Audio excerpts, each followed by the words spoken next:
গঙ্গাসাগরে গুলিবিদ্ধ বিজেপি নেতা, অভিযুক্তরা অধরা।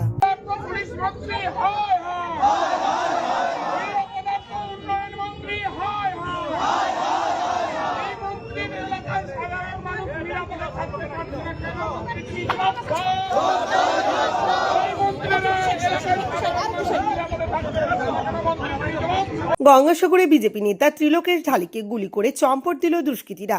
অভিযোগ, বাইকে করে এসে আচমকা গুলি চালায় দুই আততায়ী। বুধবার সকালে ঘটনাটি ঘটেছে গঙ্গাসাগর কোস্টাল থানা এলাকার শ্রীধাম বাসস্ট্যান্ডের সন্নিকটে। অভিযোগ, এদিন সকাল 8টা নাগাদ দুষ্কৃতীরা বাইকে করে এসে ওই বিজেপি নেতাকে গুলি করে পালায়। গুলি লাগে ওই বিজেপি নেতার বুকের ডান দিকে। রক্তাক্ত অবস্থায় তিনি রাস্তায় লুটিয়ে পড়েন। তৎক্ষণাৎ তাকে উদ্ধার করে সাগর গ্রামীণ হাসপাতালে নিয়ে যাওয়া হয়। পরে তাকে কলকাতার একটি বেসরকারি হাসপাতালে স্থানান্তরিত করা হয়েছে। দোষীদের গ্রেপ্তারের দাবিতে পথ অবরোধ করে বিক্ষোভ দেখায় বিজেপি। তবে কে বা কারা গুলি চালালো তা এখনও স্পষ্ট নয়। পুলিশ সিসিটিভির ফুটেজ খতিয়ে দেখে তদন্ত করছে। পরিবারের অভিযোগ, ঘটনার নেপথ্যে রয়েছে তৃণমূল আশ্রিত দুষ্কৃতীরা। আহত বিজেপি নেতার পুত্র জানান, প্রতিদিনের মতোই বাবা এদিন কপিল মুনির মন্দিরে পুজো দিতে গিয়েছিলেন। মন্দির থেকে বাড়ি ফেরার পথে দুষ্কৃতীরা বাবাকে গুলি করেছে। তার দাবি, আসন্ন বিধানসভা নির্বাচনে বাবা বিজেপির হয়ে দাঁড়াতে চাইছে, তাই রাজনৈতিকভাবে বাবাকে সরিয়ে দিতে এই খুনের চক্রান্ত। বাবা সকালবেলা একটি কপিলমুনি মন্দিরে যায়, ওখান থেকে ফেরার পথে পিছন দিয়ে কেউ গুলি চালিয়েছিল, গাড়িতে লেগেছে হয়তো।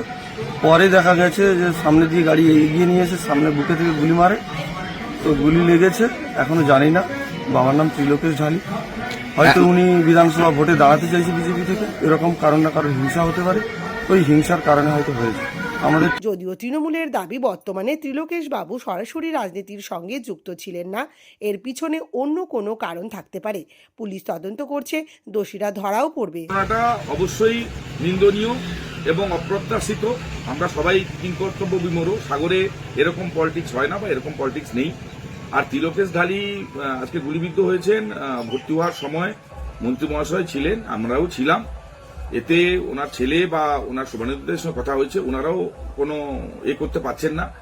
এখন তো উনি রাজনীতির সঙ্গে সরাসরি তেমন যুক্ত না, জমির লোকের জমির মাপজোপি বেশি করতে যান। তা এরকম ঘটনা অবশ্যই অপ্রত্যাশিত। মন্ত্রী মহাশয় নিজে থেকে দু থানার ওসিকে ডেকে নিয়ে নির্দেশ দিয়েছেন যাতে যে অভিযুক্ত অনতিবিলম্বে তা গ্রেপ্তার করার ব্যবস্থা করানো হয়, এবং পুলিশ ইনিশিয়েটিভ স্টেপও নিয়েছে, বিভিন্ন জায়গায় নাকা চেকিং করছে। এবং ইতিমধ্যে সিসিটিভি ফুটেজ থেকে জানতে পারা গেছে যে ইয়ামা জেটেক্স একটা স্কুটি, কালো রঙের, নীল কালো একটা স্কুটি, ওখানে কালো জামা পরে হেলমেট পরে, যেটা ত্রিলোকেশ বাবু যে বর্ণনা দিয়েছেন, এরকম একটা স্কুটির বর্ণনা পাওয়া গেছে। আমরাও পুলিশ প্রশাসনের সঙ্গে খোঁজখবর করছি, যারা শুভানুদ্দায়ী, যারা এরকম ঘটনা চাই না, তারাও ওই স্কুটির খোঁজখবর করছি। পুলিশ তদন্ত করছে এবং অনতিবিলম্বে অবশ্যই দোষী ধরা পড়বে।